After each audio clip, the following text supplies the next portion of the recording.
నిర్మల్ జిల్లాలో బాసర వద్ద గోదారమ్మ ఉగ్ర రూపం దాల్చింది. వరద ఉధృతితో ఉప్పొంగి ప్రవహిస్తోంది. క్షణం వరద ప్రవాహం పెరుగుతోంది. ఎగువన ఉన్న మహారాష్ట్రతో పాటు తెలంగాణలో కురుస్తున్న భారీ వర్షాలకు బాసర వద్ద గోదావరి ఉప్పొంగి పరవళ్లు తొక్కుతోంది. ఇప్పటికే పుష్కర ఘాట్లు, నిత్యహారతి శివలింగాలు నీట మునిగాయి. అమ్మవారి ఆలయానికి వెళ్లే దారి కూడా వరద నీటితో మునిగిపోయింది. వరద ఉధృతి ఉన్నప్పటికీ దసరా నవరాత్రుల సందర్భంగా ఒకే ఘాట్ వద్ద భక్తులను పుణ్య స్నానాలకు అనుమతిస్తున్నారు. ఎలాంటి ప్రమాదం జరగకుండా ముందస్తుగా పోలీసులు బందోబస్తు ఏర్పాటు చేశారు.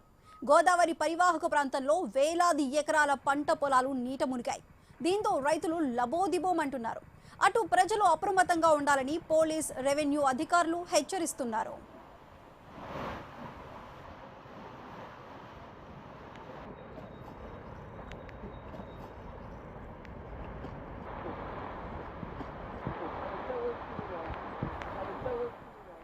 నిర్మల్ జిల్లాలో బాసర వద్ద గోదారమ్మ ఉగ్రరూపం దాల్చింది. వరద ఉధృతితో ఉప్పొంగి ప్రవహిస్తోంది. క్షణం వరద ప్రవాహం పెరుగుతోంది. ఎగువన ఉన్న మహారాష్ట్రతో పాటు తెలంగాణలో కురుస్తున్న భారీ వర్షాలకు బాసర వద్ద గోదావరి ఉప్పొంగి పరవళ్లు తొక్కుతోంది. ప్రస్తుతం అక్కడున్న పరిస్థితికి సంబంధించి మరింత సమాచారం మా ప్రతినిధి శ్రీనివాస్ అందిస్తారు. శ్రీనివాస్, చెప్పండి, ప్రస్తుతం బాసర దగ్గర ఎటువంటి పరిస్థితి నెలకొంది? అధికారులు ఎటువంటి చర్యలు తీసుకుంటున్నారు?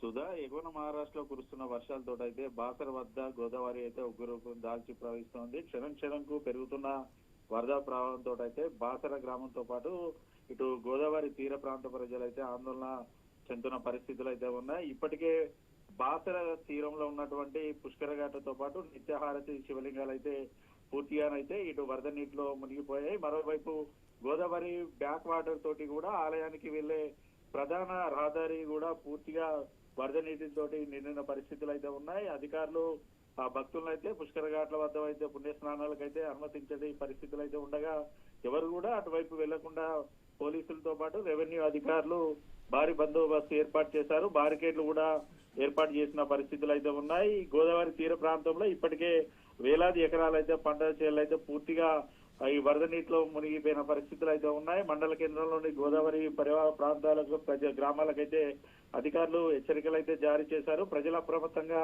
ఉండాలంటూ కూడా ఇటు పోలీసు, రెవెన్యూ అధికారులు అయితే సూచిస్తున్న పరిస్థితులు అయితే ఉన్నాయి. నిన్నటి నుంచి కూడా పూర్తిగా ఎగువన మహారాష్ట్రలో భారీ వర్షాలు కురవడం, 4 లక్షల మేర క్యూసెక్ల వరద నీరు వస్తున్న నేపథ్యంలో కూడా గోదావరమ్మ పూర్తిగా ఉగ్ర రూపం దాల్చి అయితే ప్రవహిస్తోంది.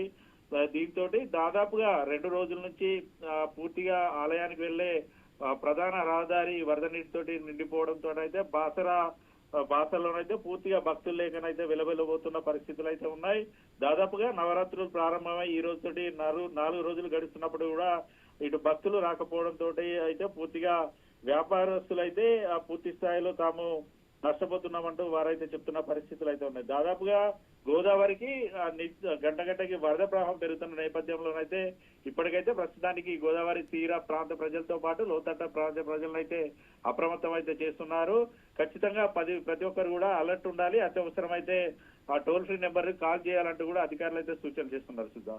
Right Srinivas, thank you.